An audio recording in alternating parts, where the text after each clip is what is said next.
Hey guys, this is Aaron from Punks for Progress. I'm sitting here with Max Parthas from New Abolitionist Radio, and he's the organizer of the Millions March for Prisoners and Human Rights on Washington on the 19th. Max Parthas, man, welcome to Punks for Progress, my friend. Thanks, brother. It took us a while to get here, but let me just clarify, I am not the organizer for the Millions for Prisoners Human Rights March on Washington. Like yourself, I'm just another supporter. But I believe in this so strongly that I have invested everything I got into it. Absolutely. So then why don't you, there is so much to know on this topic and on what this march is all about. And right on the surface, it says, let's get rid of all prisons. That scares people, obviously. So why don't you just maybe get us a little familiar with just the kind of background history that got us to where we are and why we would actually say, hey man, we just got to get rid of prisons altogether. I think that what they're talking about more is rethinking prison rather than getting rid of prisons. Okay. Just to clarify about me, I am not a prison abolitionist. I'm a slavery abolitionist. And I believe that in the 1800s, if you got rid of plantations, you would not have ended slavery. And the same thing applies here today with our prison industry, because slavery encompasses just about every aspect of our lives. It's hard for you to even wear clothes or buy food or use services that are not provided by prisoners today. So I'm not all about ending prisons completely. I believe that there are people who should be separated from society and punished for their crimes. But I also believe that those people deserve to be treated humanely and not treated like animals or castaway human beings, regardless of what it is that they did. If they're there to serve their time, let them serve their time as human beings, and not as slabs of meat to be abused or exploited. So that's my perspective on it. I also believe that just based on the statistics that I'm aware of, that we can reduce our prison population by upwards of as much as 70%. When you start thinking about the reasons that people are in prisons and in jails today, it's easy to understand why. For instance, last year, we had more arrests for personal possession of marijuana than all violent crimes combined. Now, all of those people ain't got no damn business being in jail or prison, period. Right. And I think everybody can agree with me on that. That's a lot of expenses from the taxpayer's pocket that are being put into these private and federal and state prisons and jails for no other reason than to feed money to the machine. We don't need that in our lives. We need people to get help when they're addicted to drugs. And I'm not talking about weed. I'm talking about hard drugs. Right. That's another example. A lot of people are in prison over hard drugs. And those are just the ones that are actually breaking what they call a law. There's many other people who have never done anything at all, who are sitting in jails right now for no other reason than they can't afford bail to get out. Simple as that. Yep. They've never been convicted. They've never been tried. They're just sitting there waiting because they cannot afford to get out when they don't have counsel. So that's my take on it. Not getting rid of prisons, but rethinking prisons. Sure. And also giving freedom to the people who have no business being in prisons and jails. And that is a huge number. Our estimates put it at somewhere near 1.5 million of the people who are incarcerated have no business being there to begin with. Man, that's such a big number. You know, I just to kind of pick up on what you'd said about who haven't even been convicted yet and are sitting and waiting a bail. You know, I've seen it, and it's a common practice that you might say you may have actually committed one crime. You'll get booked on like 15 different crimes, though. They'll just line up a whole list of crimes on you that you'll ultimately, all of them will get pled to nothing or just get dropped in the end, but they build your bail so high, you know, that it's just impossible, and you have to sit there now. You've lost your job because you just spent the last 40 days, 50 days in jail, in county jail, fighting some ticket, you know, or some ridiculous charge to begin with, but they ad booked you 20 different times, and you just sit there making money for the state, you know? You're lucky if it's 40 to 50 days. Yeah. Just look at the Khalif Browder story. He spent 3 years in prison without ever having a trial. Remember? Yeah. A year of that, and he was a child, 16-year-old boy when he went in, just on an accusation. And he spent a year of that in solitary confinement. in the Millions for Prisoners Human Rights March on Washington, D.C. this August 19th, one of our presenters will be Robert King. Robert King spent nearly 40 years in prison, 29 years in solitary confinement. And according to the UN, solitary confinement is torture. So we're talking about a man who spent 29 years in a torture chamber. So if you get out in 30 to 50 days, yes, you're lucky. That means you got somebody to help you with bail if you couldn't afford it, or you could afford bail. But most people can't. 150 million people in this country are either at, near, or below the poverty level. I asked a question recently of many of my followers, and the question was this: if you had to raise $2,000 right now, or go to jail, where would you be in an hour? And most people said in jail. Absolutely. We just can't raise that type of money. And as you said, they stack charges. Prosecutors do that as a matter of habit. Yep. They try to stack the charges as much as they can get, and the more felonies, the better. So you might get arrested on a misdemeanor, but you're facing 7 and 8, 9, 10 felony charges, which is really a bullying process. It's extortion. You have these prosecutors who only care about having a 98 or 99% conviction rate, and they just want you to plead guilty. And since we don't have decent public defenders in this country, they're so overwhelmed, it means that you either take that plea bargain or you go to, or you don't get anything. You end up being in jail for 20 years over a misdemeanor. Right now, in this country, 95% of all cases, federal and state, on average, end in a plea bargain. And with that under consideration, that means that there's no such thing as a Sixth Amendment. You know, the Sixth Amendment guarantees you the right to a fair and speedy trial by a jury of your peers. But if 95% of the people are being extorted into plea bargains, which are backroom deals that have nothing to do with law or justice, then that means that you don't have a Sixth Amendment, or your Sixth Amendment rights are not being protected. Man, you know, and you don't have a choice when you're confronted with that either, Max. It's okay, we're looking at 15 felony charges and 47 years in prison, or this plea deal where you get out in 30 days and you're on paper for 5 years. What do you want to do?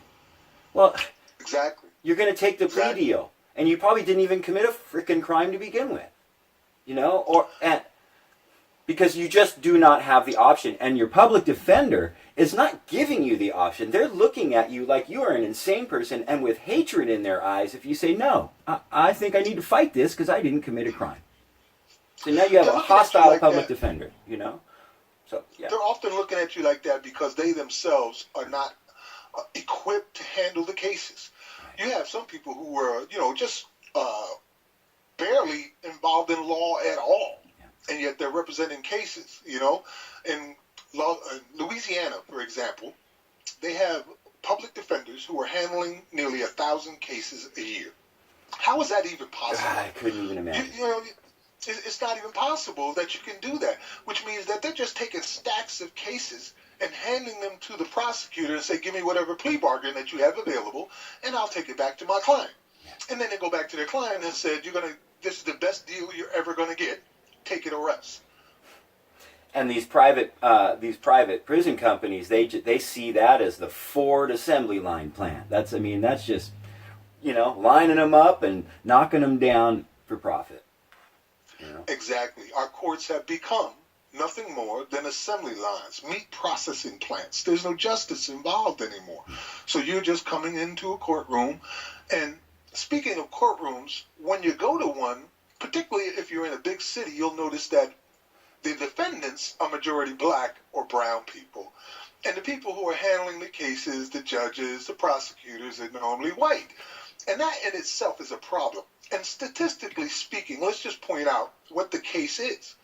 95% of all prosecutors in this country, and 83% of them, 95% of white people, 83% are white men. They're prosecuting every day a majority of minorities.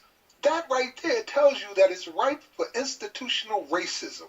What are we supposed to say? Well, we trust you. You got our best interests in mind. When we see the history of instances where a white-controlled justice system simply railroads people of color directly into these jails and prisons, That's exactly what's happening, that assembly line. And this is the next level of what was called convict leasing, which began in 1865, immediately after the Emancipation Proclamation and the 13th Amendment. We're seeing that happening right now, again today. That was allegedly abolished back in 1928 when Alabama had a cave-in that killed 128 people. 128 black men, women, and children who were working in mines for the railroad companies died in a cave-in. The world got into an uproar, the nation and the people, and they decided to abolish it then. But it wasn't really abolished because you see it in effect right now. There's a lot of international companies who are using prison labor right now today. We're talking about major companies like Walmart, McDonald's, and Burger King, and AT&T, and on and on and on. Now, I can understand using prison labor and prison laborers in a way that helps society. Maybe helping them to repair roads or bridges, or cleaning up parks or things like that. Right. But at least you can give them a decent wage that's comparable to the minimum wage. Yeah. Not at 10 cents an hour, right. But further, they have no business at all providing that labor for a private corporation. None. That does not help the society at all. That only enriches a corporation who is doing nothing more than exploiting free labor. But they sell it as, oh, well, it's rehabilitation services for the inmates. We're teaching them skills and things to use when they get out, and it's not. They're just a profit machine for private companies. It's not fixing potholes. It's not cleaning up the street and cleaning graffiti or whatever it is that they kind of sell these programs as. This is the police departments and the sheriff's departments. They should, hey, they're cleaning up the streets and the community. And no, they're out making profits for, like you said, Walmart or McDonald's. Or how's that helping me? It's not. It's not helping me or my community at all. And it's not helping them as inmates either. They're just being exploited, and they're not approaching anything close to rehabilitation, if they even actually warrant rehabilitation. Most of the people there need to be rehabilitated after getting out because of the experience they had in there. But I digress. Anyway, that's... It also assumes that people don't know what a job is before they got arrested, that they never had one before they got arrested.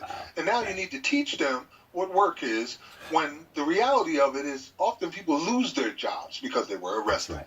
Most of us can't afford 3 or 4 days off from work without being terminated. And all you have to do is get picked up for a speeding ticket that you didn't pay on a weekend, and you're out of a job. Yep. As simple as that. Your life has been destroyed pretty much just like that. An example would be Walter Scott, who in South Carolina was shot 8 times in the back by a policeman here. You're familiar with that case. Of course. He ran from the cop, and people are wondering why he ran. Well, he had been arrested already 3 times on child support, a child support case. And each time that he was arrested, he ended up losing the job, which was paying for his child support. Wow. And by the time this 3rd case ran around, he had gotten to the point where he'd rather die than go through this all over again. So it was like a trap. How are you helping children by putting the fathers in prison because they can't afford to pay child support? How are they going to pay child support in prison? Right. They're going to come out so ridiculous, deeper in debt than they were when they went in. And then the press uses that history of repression and oppression against him as sort of a black mark or a scarlet letter against him. See, he had a history of not paying his child support. He's a thug. He's a deadbeat dad. So that somehow justifies this cop murdering him in cold blood by shooting him in the back 8 times. When it's not even an accurate assessment of what his history is. When you want to, if you take a little time and dive into it, you see that this man, they were taking away his ability to pay his child support. And then now they use that as the justification for murdering him in cold blood. That's what the press always does. They demonize the victims of police murder because of their past histories of police oppression. Usually they demonize them after they killed them. Right. Before they killed them, they had no idea. Right. But as soon as they're dead, you suddenly start hearing about how they've been arrested in $14.92 for a marijuana charge, or how they had outstanding speeding tickets from the crustacean period. I mean, I'm being joking about it, but that's how it goes. They start researching your record to find out something to justify your murder. Right. And it doesn't matter if it's justifiable or not. They'll do that. If you remember with the Mike Brown case, which we just saw the anniversary of, one of the first things that they did was to talk about how he was robbing a store, and that was how it justified murdering him, when the fact was that there was a drug deal that went down in that store. And a video came out later showing it, and the owner there didn't have an altercation with him. The problem was the owner didn't want to pay for the drugs that Mike Brown was selling him, the weed, the marijuana. And my thoughts are for, my fellow white people is, you don't have that history of arrest for marijuana and for these things in your past that they can go and check your past record of, because you didn't get arrested when you were smoking marijuana with your friends at the party, because your party didn't get raided for having too many black people in it. Okay? So that's why you don't have this record. Chances are, my fellow white people, you've done all the same things that these people have been arrested for every single time they did it. And the reason you didn't get arrested is because you didn't get pulled over for absolutely nothing on the way home when you were smoking that joint in the car. But they did every single time. And maybe they weren't even smoking a joint in the car, but because they weren't, well, the cops now searching the car. That doesn't happen to us, so we don't have a litany of arrests in our background because the cops weren't constantly hounding us and knocking on our door and pulling us over and raiding our parties and patrolling our communities. You know why that is, Aaron? They don't patrol your communities, as you just said, in the way that they patrol communities of color. Communities of color have become like shopping malls for bodies. And whenever policemen need to meet a quota, they just go into the shopping mall with a cart and bring out as many bodies as they need. That doesn't happen in your communities, in the middle-class communities, the suburb communities. In those communities, there is a real relationship between the police and the communities that they serve. They feel like the police are there to protect them, and they are. Mm-hmm. But not in our communities. It's a whole different relationship, which is representation, which is taxation without representation, because now you have this military force occupying your community that is not there to serve you. They are there to arrest you if you do wrong, or if you allegedly do wrong. Sometimes you don't, as I said earlier, you don't have to do anything. One of the best examples of that would be the case in Massachusetts with the crime lab technician by the name of Annie Dukin. Annie Dukin was a crime lab technician in Massachusetts for about a decade. She was working in a program that was provided by the prisons where they would give extra money to the technicians or to the lab itself for every positive result that they provided. She had affected as many as 60,000 cases by providing false reports, false positive reports. 60,000 cases. Those are people that didn't do anything except get lied on by this woman who was doing it just for a few dollars per head, $20, $30 per head for those positive results. Right now, the Department of Justice has decided to stop looking for the people that have been affected by that case. Meanwhile, Annie Dukin herself spent 18 months in prison and is walking free today. But the people that she affected are still in prison. Are still there. That's no small number when you start talking about 60,000 people by one lab technician. And here's the scary part. There's 14 states that provide that same incentive to their lab technicians. So this is the one that got caught. But there's 14 states that do it. Wow. I mean, if we got one of her, just one of her in each of those 14 states. Right. That's phenomenal numbers, man. That's... Exactly. My point exactly. And another case that shows how people don't have to do anything would show how children are being ushered into these prisons and jails. In Pennsylvania in 2008, there was 2 judges who pled guilty for selling children directly to a private prison with no representation or anything like that. They were simply charging them for the most simplest of things, like writing on their desk, throwing a piece of steak at the stepfather, or making a Facebook page which made fun of the vice principal. They would come before this judge, often without any lawyers, and simply get sentenced and sent directly to this private prison by the name of Pennsylvania Child Care, which is run by a developer by the name of Merkel. And for everybody that they would send to this prison, the judges would get a kickback. They did that to almost 5,000 children, innocent children, who they were selling like slabs of meat to this private prison. The judges got 28 years in prison. Merkel, the developer, got a year in prison, which he ended up with probation, I believe. And the corporation, which was paying the kickbacks, made nearly $1 billion in profit and were fined $80 million as a final verdict for what they had done. So they ended up being about $920 million ahead. Better to seek forgiveness than to ask permission came out real nice for them in that case. The Supreme Court had to overturn all of those cases and let all those children go, but not before at least one committed suicide. Of course, at least one, I'm sure, at least. Yes. A child's not prepared for that world. You just can't be. You just can't be. It destroys people. The narrative that we often believe is that if you are in jail or you're in prison, you must have did something to deserve to be there. And that can't be farther from the truth. As we started out in our conversation pointing out that most of the people in jails right now have never been charged with anything. They're just sitting there waiting because they can't afford to pay for bail. And then I pointed out at least 2 cases that can account for about 250,000 people who are unjustly incarcerated.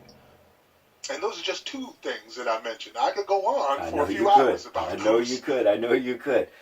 You know what I'd like to do, Max, is I'd like to talk a little bit about the importance of the 13th Amendment, and then we can get into like some more of the details about the actual march on the 19th, the different cities that are holding it, and maybe, get our viewers a real up to speed, because this is huge. There's some huge stuff happening, so let's start off. Let's talk a little bit about because the 13th Amendment, I think, gets to the crux of all we're talking about. Am I right? Yes. So I'd like you to kind of go ahead and explain that to us a bit.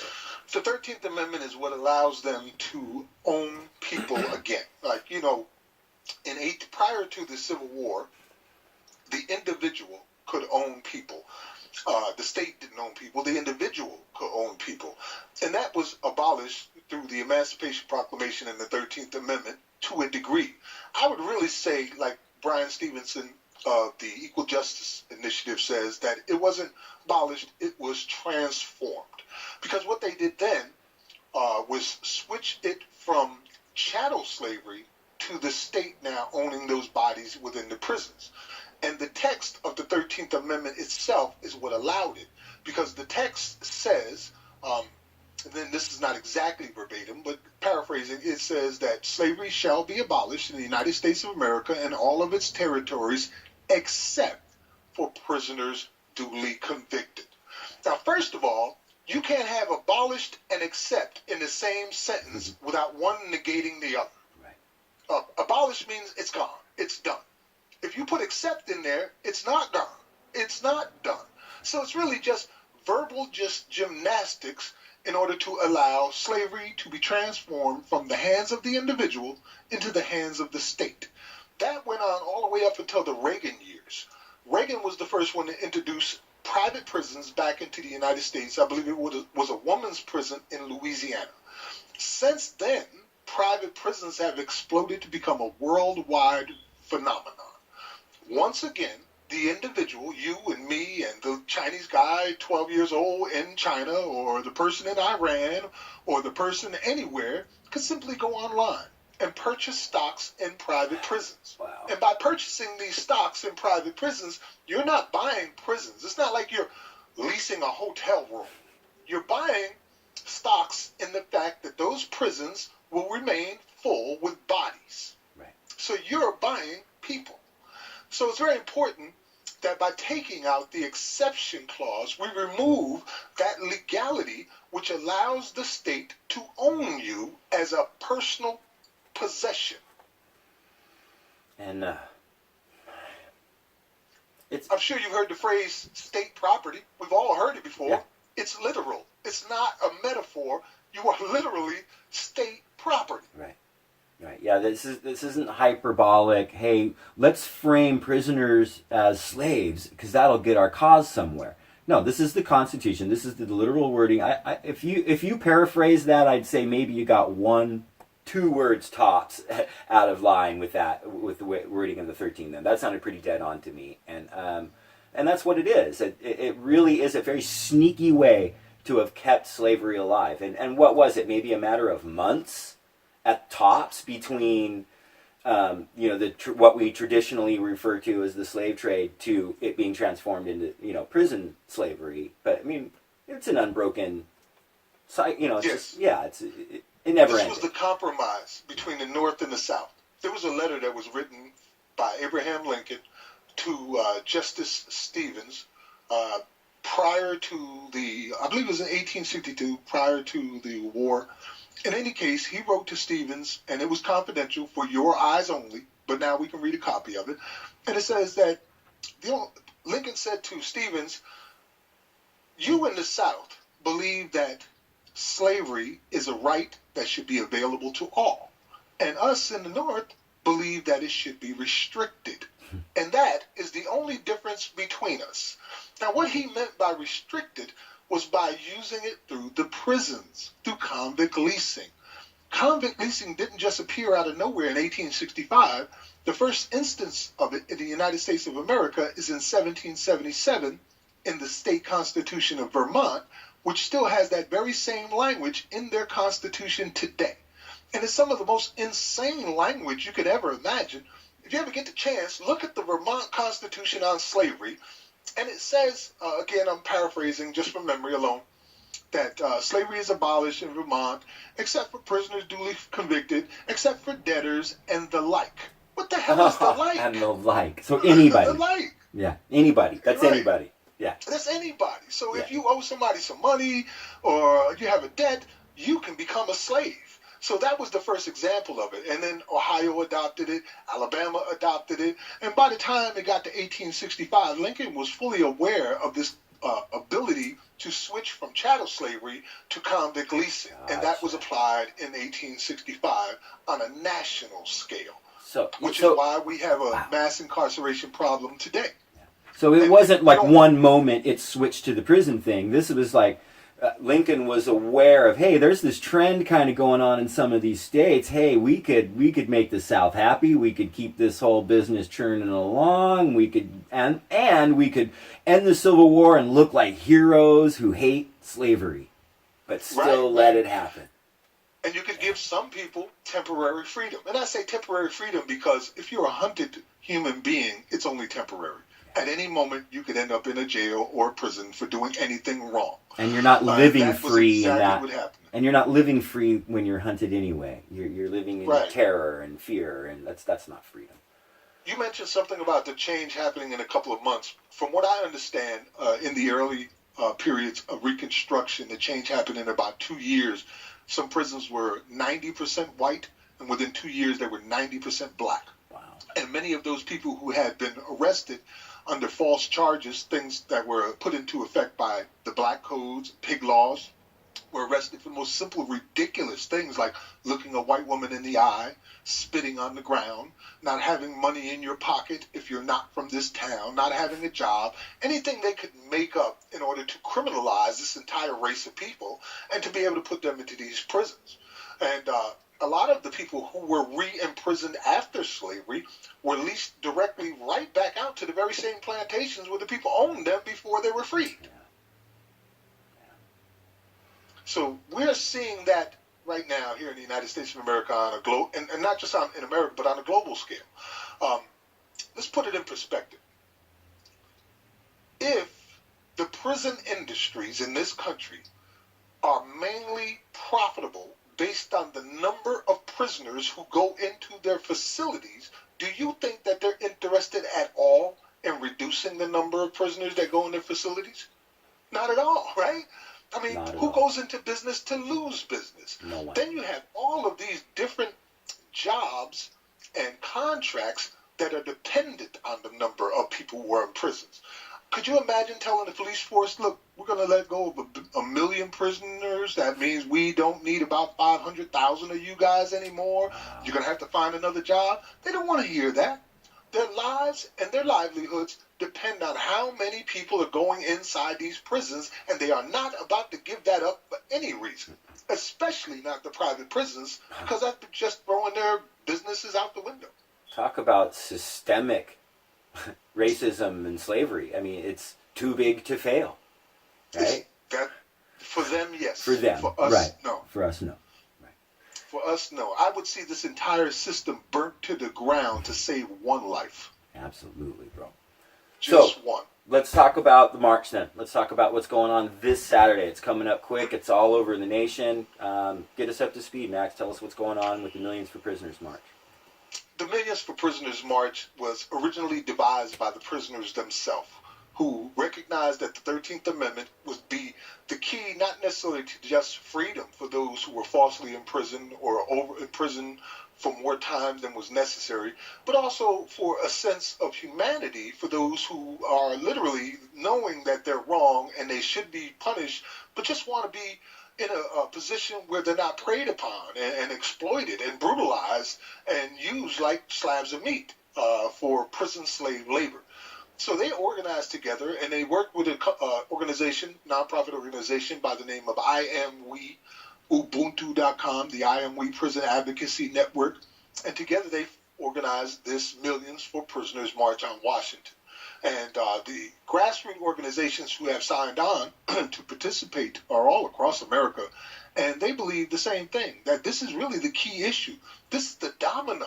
Mm-hmm. We can trace this thing all the way back to 1865. It has been the consistent thing throughout all of these changes. And if you take that out, it removes the legality of you being able to own people.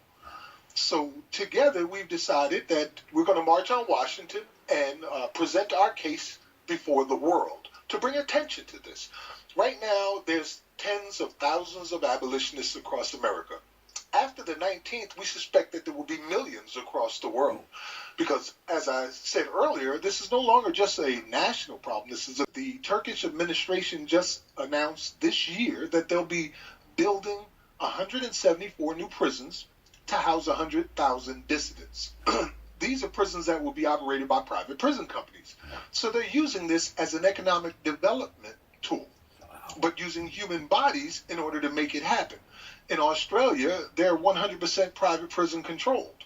The whole nation is, all their prisons are run by a private prison. Even in Israel, where the Palestinians are being held in these facilities, are run by a company called the Youre Group. The Youre Group is one of the largest privately owned prison companies in the world, stationed right here in the United States with a headquarters in Florida. And they're managing facilities like the one in Israel that are responsible for human rights violations of the highest order. The Haitian immigrants who come into Guantanamo, that was run by the Youre Group. No kidding. So important that we come out. Yeah. August 19th is highly important, and it has sister events all across America. Yeah. The last time I counted, and you know, this is just a loose number because I haven't counted the total. I'm sure that the organizers can tell us, but I believe that I've seen so far at least 24 cities that are holding sister rallies at the same time all across America in solidarity with this Washington March. Yeah. And the speakers at the Washington March are some of the most amazing people you can imagine. For example, one I talked about earlier was Robert King, who spent 29 years in solitary confinement. His story needs to be heard. People need to hear what happened to this man and why. Also, Pam Africa from the Move 9 will be there, myself, and a number of others. So they've chosen some very good people to represent this case.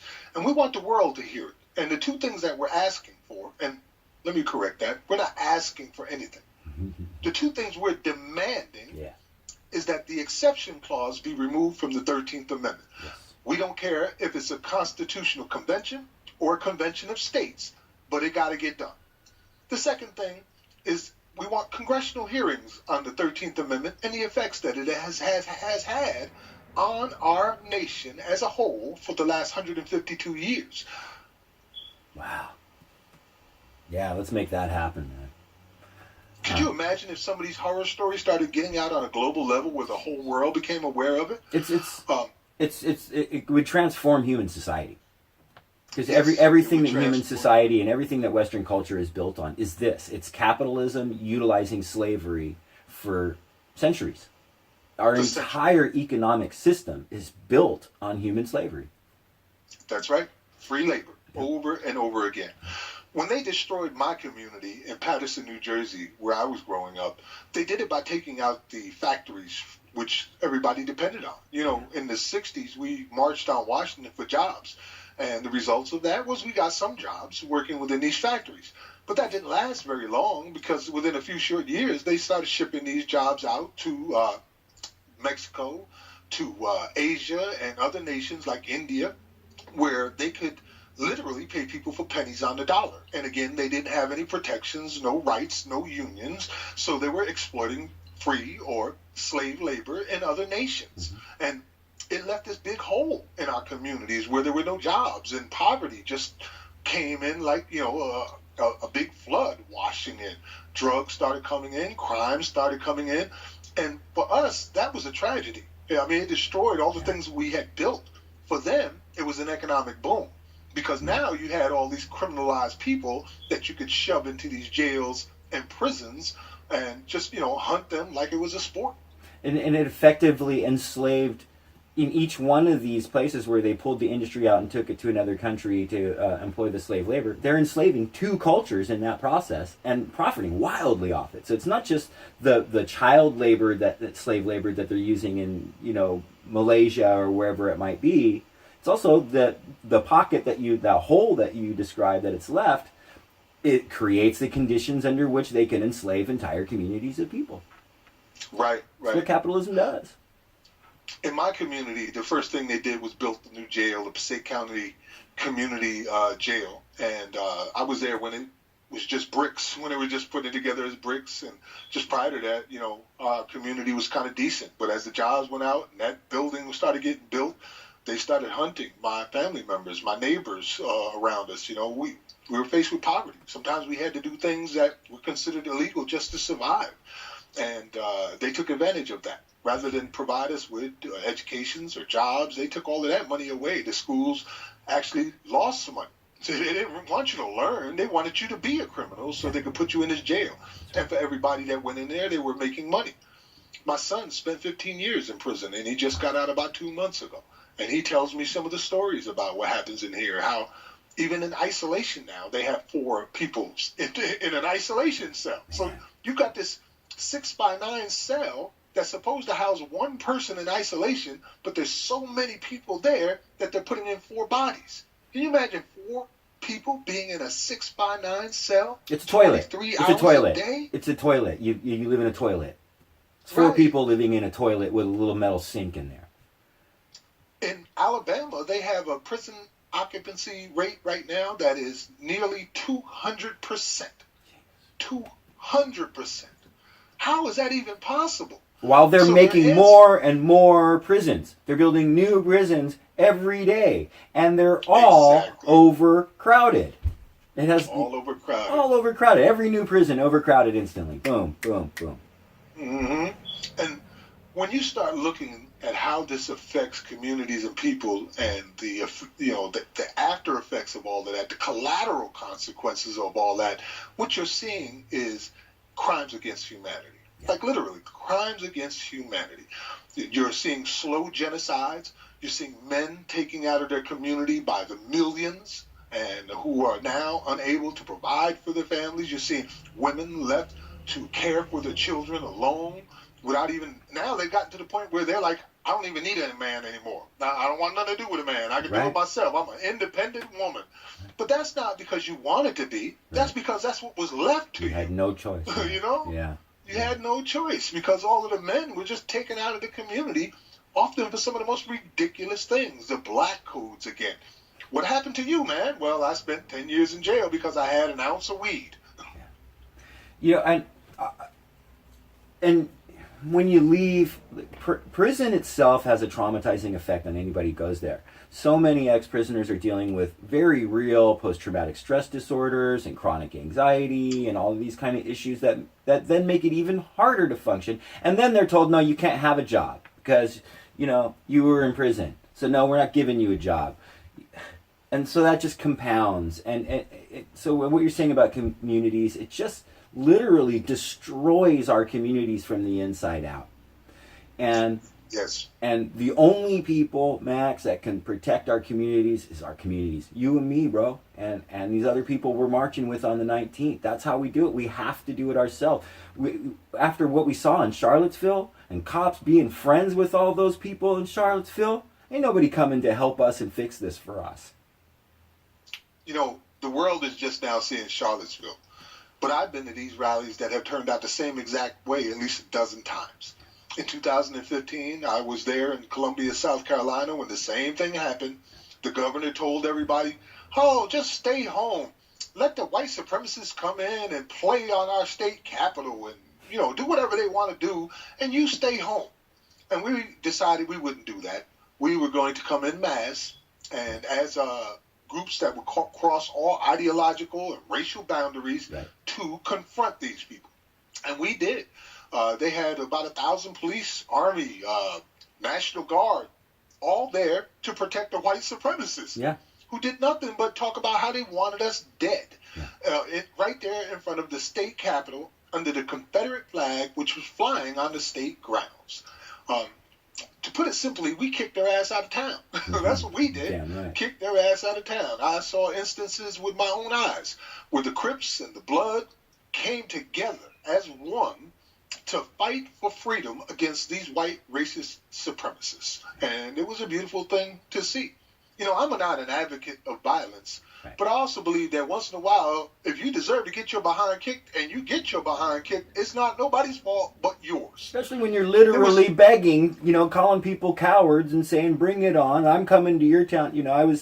I've been to a few of these clashes myself too, Max, not near as many as you have, but, in Berkeley on April 15th, they came out, cops set up orange barricades and said, okay, you guys in the black masks and the Antifa flags, you stand over here.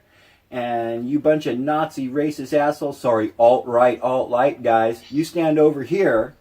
And then when everyone was sufficiently angry and riled up and pissed off, the cops kept that line between them. You saw them, single file. They split and dispersed because they knew it was about to jump off. So they said, okay, go.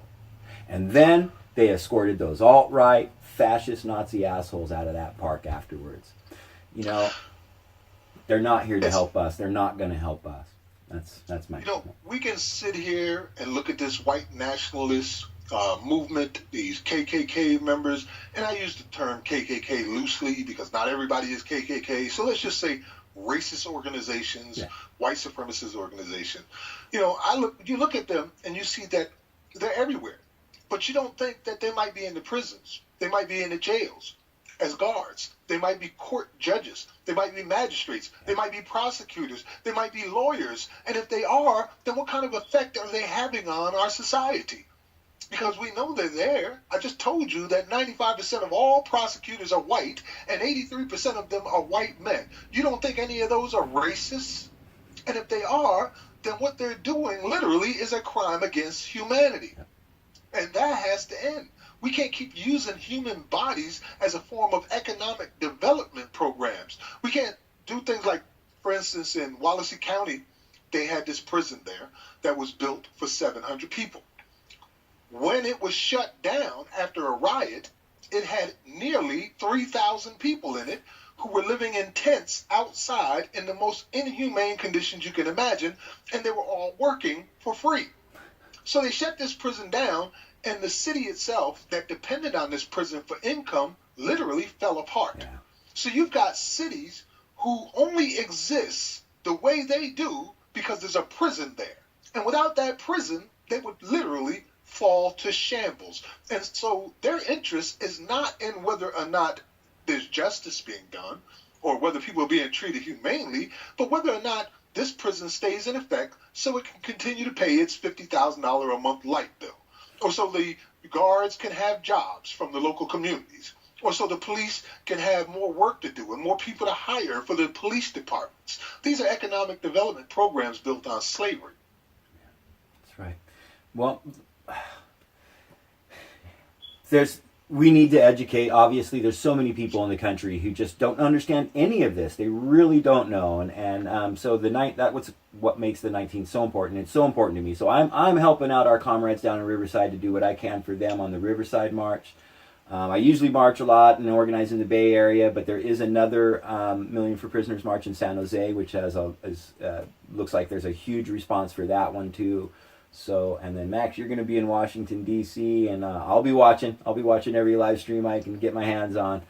I'm looking forward to it, brother, because I know that this is the catalyst for change. This is the moment in history where we bring this problem to light so we can actually do something about it.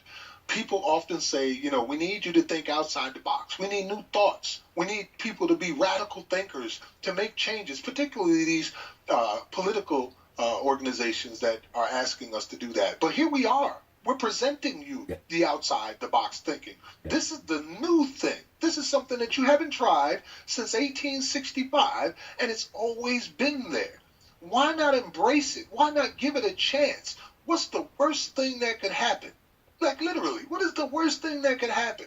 It's either that, or you let this problem keep boiling up until we end up with massacres in our streets, where what happened in Virginia will look like child's play compared to the bunch of people out there with machine guns shooting people down in the streets, or the people who have just decided they no longer want to follow any rules or any laws because none of it is just.